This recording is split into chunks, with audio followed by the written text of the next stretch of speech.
دوستو، اسلام کی تاریخ ایسے لوگوں سے بھری پڑی ہے جن پر اللہ تعالیٰ کا خاص کرم رہا ہے، اور ان میں سے بڑی تعداد صحابہ کرام کی ہے جنہوں نے اپنی زندگیوں کا زیادہ حصہ نبی پاک صلی اللہ علیہ وآلہ وسلم کے ساتھ گزارا اور اپنی زندگیوں کو اسلام کی خدمت کے لیے وقف کر دیا۔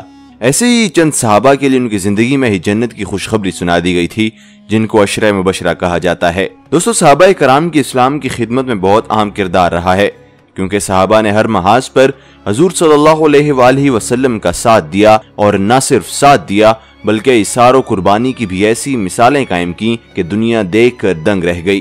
دوستو، آج اس ویڈیو میں بھی ہم ایسے ہی ایک صحابی کی بات کریں گے جن کی قبر ترکی میں واقع ہے اور ان کی قبر سے نور نکلتا ہے۔ مگر اس پر بات کرنے سے پہلے آپ دوستوں سے یہ ریکویسٹ ہے کہ اگر آپ نے ہمارے چینل کو ابھی تک سبسکرائب نہیں کیا تو اسے سبسکرائب کر کے ساتھ بیل آئیکن دبا دیں، تاکہ آپ کو ہمارے چینل سے متعلق اپڈیٹس ملتی رہیں اور آپ ایسے ہی ایمان افروز واقعوں، قصوں، خبروں اور کہانیوں سے مستفید ہوں۔ نیز اپنے دوست احباب تک اس ویڈیو کو ضرور پہنچائیے گا تاکہ انہیں بھی علم ہو کہ مسلمانوں کے اندر جذبہ ایمان بیدار ہوتا ہے تو وہ ناممکن کو کیسے ممکن کر کے دکھاتے ہیں۔ دوستو، اس جلیل القدر صحابی رضی اللہ تعالیٰ عنہ کا نام خالد بن زید تھا اور آپ بنو نجار قبیلہ سے تعلق رکھتے تھے۔ آپ کی کنیت ابو ایوب تھی اور انصار مدینہ ہونے کی وجہ سے انہیں انصاری کہا جاتا تھا۔ مسلمانوں میں سے کون ہے جو حضرت ابو ایوب انصاری رضی اللہ تعالیٰ عنہ کی عظمت کا معترف نہ ہو؟ بلا شبہ اللہ تعالیٰ نے شرق و غرب میں ان کا نام بلند کر دیا، اور انہیں یہ اعزاز بھی حاصل ہے کہ ہجرت کر کے جب رسول اللہ صلی اللہ علیہ وآلہ وسلم مدینہ منورہ پہنچے تو عارضی رہائش کے لیے انہی کے گھر منتخب کیا۔ حضرت ابو ایوب انصاری رضی اللہ عنہ کے گھر رسول اللہ صلی اللہ علیہ وآلہ وسلم کے قیام کرنے کی داستان ایسی دل ربا ہے کہ اسے بار بار بیان کرنے اور سننے کو جی چاہتا ہے۔ جب نبی صلی اللہ علیہ وآلہ وسلم مدینہ منورہ پہنچے تو اہلیان مدینہ آپ کے ساتھ بڑی محبت سے پیش آئے۔ وہ سب آپ کے لیے چشم برا تھے۔ آپ کی آمد پر سب نے فراغ دلی کا ثبوت دیا اور اپنے گھروں کے دروازے کھول دیے تاکہ جس گھر کو آپ صلی اللہ علیہ وآلہ وسلم پسند کریں اس میں رہائش اختیار کر لیں۔ لیکن رسول اللہ صلی اللہ علیہ وآلہ وسلم نے مدینہ کے قریب وادی قباء میں چند دن قیام کیا اور وہاں ایک مسجد تعمیر کی۔ یہ تاریخ اسلام کی وہ پہلی مسجد ہے جس کی بنیاد رسول اللہ صلی اللہ علیہ وآلہ وسلم نے اپنے دست مبارک سے رکھی، جو آج مسجد قباء کے نام سے معروف ہے۔ وادی قباء میں کچھ عرصہ قیام کرنے کے بعد آپ نے مدینہ منورہ کا رخ کیا۔ یثرب کے سردار راستے میں کھڑے آپ کا انتظار کر رہے تھے۔ ہر ایک کی یہ دلی تمنا تھی کہ اسے رسول اللہ صلی اللہ علیہ وآلہ وسلم کی میزبانی کا شرف حاصل ہو۔ ہر سردار آپ کی خدمت اقدس میں یہی مطالبہ کرتا رہا کہ آپ میرے ہاں قیام کر لیں۔ آپ سب کو یہی ارشاد فرماتے رہے، میری اونٹنی کا راستہ چھوڑ دو، یہ اللہ تعالیٰ کی جانب سے مامور ہے۔ اونٹنی مسلسل چلتی رہی، سب کی آنکھیں اس کی طرف لگی ہوئی تھیں۔ دلوں میں ایک ہی شوق سمایا ہوا تھا کہ کسی طرح رسول اللہ صلی اللہ علیہ وآلہ وسلم کی میزبانی کا شرف حاصل ہو جائے۔ تب اونٹنی گھر کے سامنے سے گزر جاتی تو اس گھر والے غمگین و نا امید ہو جاتے اور اس سے اگلے گھر والوں کو امید کی کرن نظر آنے لگتی۔ لیکن اونٹنی مسلسل اپنے حال میں مست چلی جا رہی تھی۔ لوگ بھی اس کے پیچھے رواں دواں تھے۔ ہر ایک کے دل میں یہ شوق تھا کہ وہ اس خوش قسمت کو دیکھیں کہ جس کے نصیب میں یہ دولت آتی ہے۔ ہوا یہ کہ اونٹنی حضرت ابو ایوب انصاری رضی اللہ عنہ کے گھر کے سامنے کھلی فضا میں بیٹھ گئی، لیکن رسول اللہ صلی اللہ علیہ وآلہ وسلم نے اس سے نیچے نہ اترے۔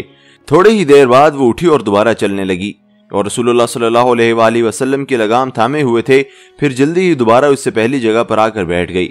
اس موقع پہ حضرت ابو ایوب کا دل خوشی سے باغ باغ ہو گیا اور فوراً رسول اللہ صلی اللہ علیہ وآلہ وسلم کو خوش آمدید کہا اور اتنے پرجوش ہوئے گویا دنیا کے خزانے ہاتھ لگ گئے ہوں۔ آپ کا سامان اٹھایا اور اپنے گھر کی طرف چل دیے۔ دوستو، حضرت ابو ایوب انصاری بہت جری اور بہادر جنگجو بھی تھے اور اپنی شجاعت کے حوالے سے ایک الگ پہچان اور شناخت رکھتے تھے۔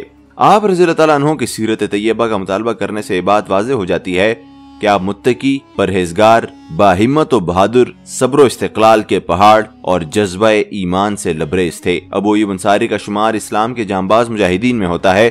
آپ تمام غزوات میں شریک ہوئے اور کسی ایک غزوہ کی شرف شرکت سے بھی محروم نہیں رہے۔ 2 ہجری میں جب غزوات کا سلسلہ شروع ہوا تو ہر غزوہ میں شرکت کی اور ایک پرجوش مجاہد کی حیثیت سے آخری دم تک ہر سال جہاد میں حصہ لیتے رہے۔ حضرت علی مرتضیٰ کے ساتھ خوارج کے خلاف نہروان کی مشہور جنگ میں صف اول کا دستے میں فوج کے سالار کی حیثیت سے شامل ہوئے۔ اگر زمانہ جنگ میں آپ کی زندگی کا مطالعہ کیا جائے اور بعض کارنامے ملاحظہ کریں تو آپ حیران رہ جائیں گے۔ حضرت ابو ایوب انصاری زندگی پر غازی بن کر رہے۔ آپ کے متعلق یہ بات مشہور تھی کہ رسول اللہ صلی اللہ علیہ وآلہ وسلم کے عہد مبارک سے امیر شام کے عہد حکومت تک جتنی بھی جنگیں لڑی گئیں آپ سبھی میں شریک ہوئے، اللہ یہ کہ آپ کسی دوسرے مشن میں مشغول نہ ہوں۔ آپ کی آخری جنگ وہ ہے جس میں امیر شام نے اپنے بیٹے کی قیادت میں ایک لشکر قسطنطنیہ روانہ کیا تو اس وقت حضرت ابو ایوب انصاری رضی اللہ عنہ عمر رسیدہ تھے، لیکن اس کے باوجود آپ لشکر اسلام میں بخوشی شریک ہوئے اور اللہ کی راہ میں سمندر کی موجیں چیرتے ہوئے آگے بڑھتے گئے۔ دشمن کے مقابلے میں ابھی چند دن گزرے تھے کہ حضرت ابو ایوب انصاری رضی اللہ تعالیٰ عنہ بیمار ہو گئے۔ بیماری نے ایسی شدت اختیار کی کہ آپ لڑائی میں شریک نہ ہو سکے۔ سپہ سالار لشکر آپ کی تیمارداری کے لیے آئے اور دریافت کیا کہ کوئی خواہش ہو تو فرمائیں۔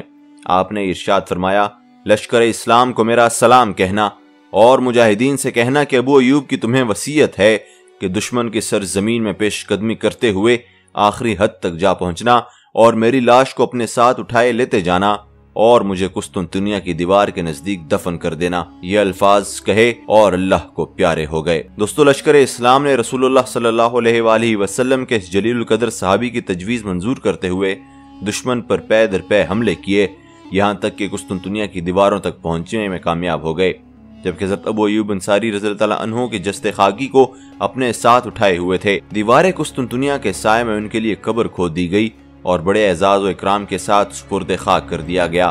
سب مقامی رومی آبادی کے لوگ مجاہدین کے پاس آئے، پوچھا یہ قبر کس کی ہے؟ بتایا گیا رسول اللہ صلی اللہ علیہ وآلہ وسلم کے ایک جلیل القدر صحابی ابو ایوب انصاری رضی اللہ عنہ کی ہے۔ رومیوں نے کہا، ہم نے رات بھر دیکھا کہ قبر سے ایک نور نکلتا ہے جو آسمان تک جاتا ہے پھر واپس آتا ہے، اور رات بھر یہی کیفیت رہی۔ یہ دیکھ کر ہمارے دلوں میں اسلام کی حقانیت اتر گئی، لہٰذا آپ لوگ گواہ رہنا کہ ایمان لاتے ہیں، اور یوں پوری کی پوری بستی مسلمان ہو گئی۔ دوستو، یہاں سے آپ اندازہ لگا سکتے ہیں کہ ایک صحابی کی حیثیت اور ایک صحابی کی شان و مرتبہ دیکھ کر کیسی پوری کی پوری بستیاں مسلمان ہو گئیں۔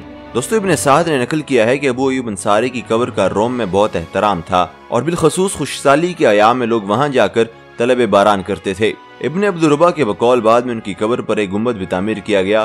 دوستو، اس کے بعد 857 ہجری تک ترکی کی فتح ہونے تک ان کی سلطنت کے ہاتھوں قسطنطنیہ کی عثمانی میں قبر غیر معروف رہی۔ اس کے بعد ان کا مزار شمس الدین شیخ کے ہاتھوں افسانوی انداز سے کشف ہوا اور سن 863 ہجری الاسلام میں دوسرے عثمانی حکمران سلطان محمد نے مسجد ایوب سلطان کی بنیاد رکھی اور ابو ایوب انصاری کی قبر پہ ایک بارگاہ تعمیر کی۔ اس کے بعد عثمانی سلطنت کے بہت سے بزرگان اس کے اطراف میں دفن ہوئے اور سلطنت عثمانی کے حکمران تخت نشین ہوتے وقت باقاعدہ طور پر ان قبروں پر حاضری دیتے تھے اور ایک خاص تقریب کے دوران بزرگوں سے وراثت میں ملنے والی تلوار جو شمشیر عثمانی کے نام سے معروف تھی اس کو حمائل کرتے تھے۔ حضرت ابو ایوب انصاری کی زندگی نے انہیں مارکوں میں مشغول رکھا اور تلوار کندھے سے اتار کر ذرا آرام کرنے کی مہلت نہ دی۔ مارکہ آرائی کے اس بھرپور زندگی کے علاوہ ان کی بقیہ زندگی نسیم فجر کی مانند نہایت پرسکون اور رواں دواں تھی، اس لیے کہ انہوں نے رسول اللہ صلی اللہ علیہ وآلہ وسلم کی ایک حدیث مبارک سماعت کی، پھر اس کو ازبر کر لیا کہ جب تم نماز پڑھو تو دنیا سے رخصت ہوتے ہوئے آدمی کی مانند نماز پڑھو اور کوئی ایسی بات مت کہو جس پر بعد میں معذرت کرنا پڑے۔ جو کچھ لوگوں کے ہاتھوں میں ہے اس سے مکمل طور پہ مایوس رہو۔ شاید یہی وجہ تھی کہ انہوں نے اپنی زبان کو کسی فتنہ میں ملوث اور اپنے دل کو کسی حرص و آزر کی طرف مائل نہ ہونے دیا۔ زندگی عابدوں کسی شوق اور قریب المرگ لوگوں کی سی بے نیازی میں بسر کی، اور جب کہ موت آئی تو دنیا کے طول و عرض میں اس کے سوا کوئی خواہش نہ تھی کہ میری میت کو روم کی بعید ترین سرزمین پر لے جانا اور وہاں دفن کرنا۔ آج آپ رضی اللہ تعالیٰ عنہ وہیں آرام فرما ہیں اور فضا میں مسجدوں کی بلند میناروں سے اذان کی بہار آفرین آوازیں سنتے ہیں کہ اللہ بہت ہی بڑا ہے، اللہ بہت ہی بڑا ہے۔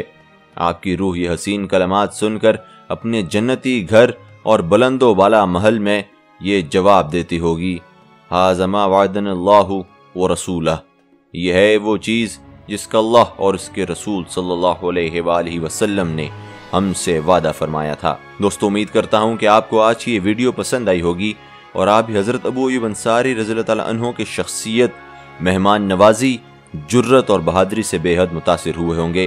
اگر آپ کو یہ ویڈیو اچھی لگی تو اسے اپنے دوستوں کے ساتھ شیئر کرنا بالکل نہ بھولیے گا، اور جتنا ہو سکے سوشل میڈیا یعنی فیس بک، واٹس ایپ اور ٹویٹر پہ اسے دوستوں تک ارسال کریں تاکہ وہ بھی اس سے جرت، بہادری اور مہمان نوازی کا سبق حاصل کریں، جو یقیناً وقت کی ضرورت ہے اور مسلمانوں کی فتح یابی کے لیے اس کے علاوہ کوئی دوسرا راستہ نہیں ہے۔ دوستو، آج کی ویڈیو میں بس اتنا ہی۔ انشاءاللہ ایک اور ویڈیو کے ساتھ آپ کی خدمت میں دوبارہ حاضر ہوں گے۔ تب تک کے لیے دیجیے اجازت۔ اللہ نگہبان۔